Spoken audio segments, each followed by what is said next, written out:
Hello, everyone. Welcome back to the Sports Vault Jersey. Joe Archino back here, and it is finally time. It is 100 segments finally completed. This is the 100th segment completed in 5 weeks of hard work. And, it really was a fun ride. We had never gotten to this many segments in this short an amount of time. And each and every single day, it was building consistency time and time again. And obviously, this is the 7th segment of today to finally get to number 100. But I said earlier in the day, I was kind of making a reference to something. I said, if it's a special number, you have to make it a special, memorable thing. And I think that's why this segment had to certainly hit the nail on the head and be something of some significance. And I think one of the big interesting things this week was you had 3 events that kind of inspired this segment. You had Messi scoring his 300th La Liga goal. You had Michael Jordan celebrating his 53rd birthday. And then you had a kind of date in history thing where Wilt Chamberlain on February 16th, he became the first player to ever score 30,000 points. My kind of segment is wrapped around the three things that kind of connect these players. And you're probably asking, how do you connect Wilt Chamberlain, Michael Jordan, and then Lionel Messi? I'll tell you how you do it, though. Each of these guys represents a top talent that changed their sport. And I think if you're trying to classify transcendent talent, each of them can be categorized, and kind of all other transcendent athletes fall into them.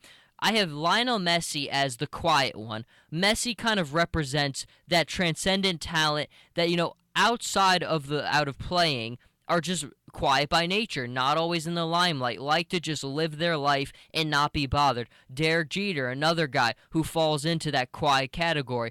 The second category I have is the flashy, loud one, always the center of attention, commands the spotlight everywhere they go, and most importantly, embraces that spotlight, unlike the quiet one. Now, that belongs to Michael Jordan, and so many others fall into that one. It is a kind of one of the things that comes with stardom is accepting this role and desiring that role. We don't see as many transcendent talent athletes fall into the quiet category like Messi and like Jeter. Even Bo Jackson is another guy who falls into that category. Most athletes, they've had this kind of aura around them their whole lives, because we can really spot the transcendent talent from an early age. You can see the Cristiano Ronaldos at an early age, and he is another one of those guys who falls into that Jordan category of the flashy, the loud one, the one who commands and accepts that spotlight at all times.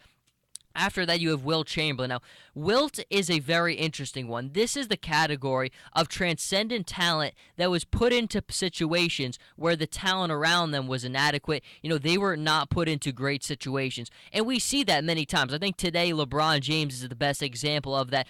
Overcoming despite inferior talent would probably be the biggest words I could use to describe that category. And certainly LeBron, what he did bringing the Cavaliers to the finals in 2007 was really the inspiration behind that, because I think you look at what players like Wilt can do and what players like LeBron can do when the best coaching isn't on their side and the best players aren't on their side, and they're still able to win. That is such a testament to their greatness, and it sets them alone in a special category of their own. But, these 3 categories, to me, separate transcendent talent. Now, I'm not just talking about good players.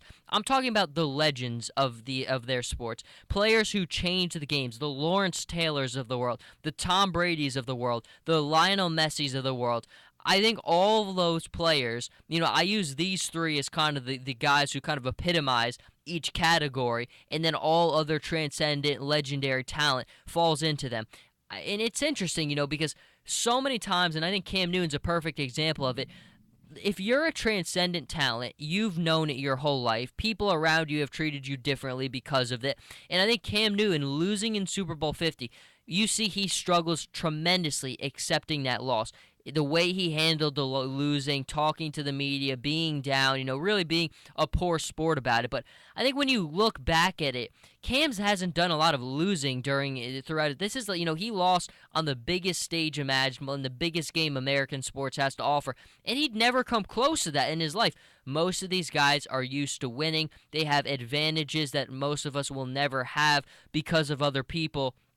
And they usually kind of attracts them to that center stage, to that limelight. That's why I put the Michael Jordan flashy kind of classification in the middle, because most transcendent talent embrace the spotlight. They want it. They love it, and they want their lives to be played out. They always want to be. And I think the biggest, easiest thing to do here is kind of compare the Twitter accounts of a guy like Cristiano Ronaldo from a guy like Messi. Messi posts very infrequently on Instagram. If ever, it's usually about his family or to celebrate a accomplishment. And Cristiano Ronaldo, it's constant. It's constant. It's selfies. It's promotion. It's team. It's everything all the time in your face. And there's nothing wrong with that, but that kind of just shows you the differences. Some guys just want to go out there, play their game. When Messi has given interviews, he said that I just want to play, and outside of that, I'm just a normal guy, and I just want to go, and I just want to, after this, just be a family person and do my own thing, and that's something that he likes. There's not as many of the quiet ones. Most want to accept the spotlight, and they live and they thrive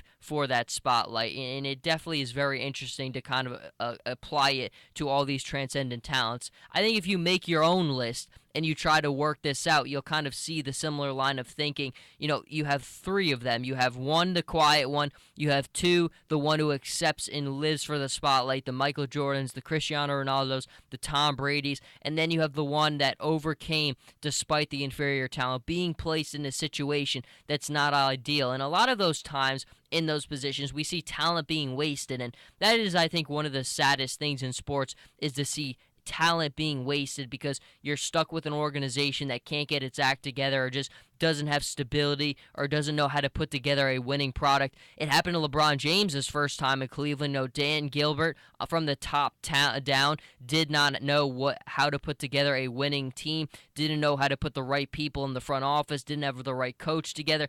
It's difficult to build something like that overnight. Sometimes it takes a very long time, and it really took them a wake-up call from LeBron leaving and then coming back to get the act together. But you give them credit, because it seems like at this point they so far have done that. But the classification of transcendent talent goes as far as the quiet ones, to the ones who live for the spotlight, to the ones who are placed in the not most ideal situations, but are usually able to overcome those situations and win in spite of them. It's a very unique list of athletes. There are not tons of them, but the LeBron Jameses of the world, the Messis of the world, the Wilt Chamberlains of the world, those are what correlate. And for the 100th segment, I thought this would be a very interesting one to do, because again, if you say it out loud, what do Michael Jordan, Wilt Chamberlain, and Lionel Messi have in common?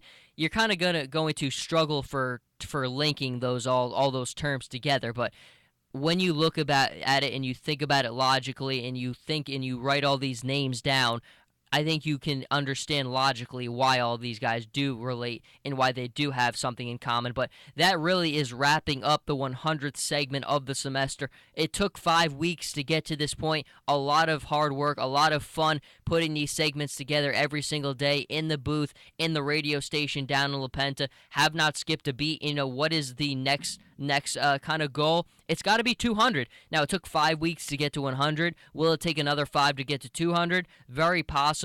You could always kind of speed up the process, try to do more segments during the day, but sometimes you have slow news days. Sometimes the news just can't stop coming fast enough, but certainly you know that I will be here breaking everything down from soccer to basketball to football, everything that there is. I enjoy talking about it. It's the passion. I love being in here and talking about it every single day, connecting all the things that I've learned about life with sports. That's really what makes it special, and it's one of my favorite things to do. But I'm not going anywhere. Signing off with a 100th segment, and until with the 101st segment on Monday, here's Jersey Joe Archino with the Sports Vault. You can follow me on Twitter at Joe Archino, on Instagram Jersey_Joe_Archino, and I'll see everybody for 101.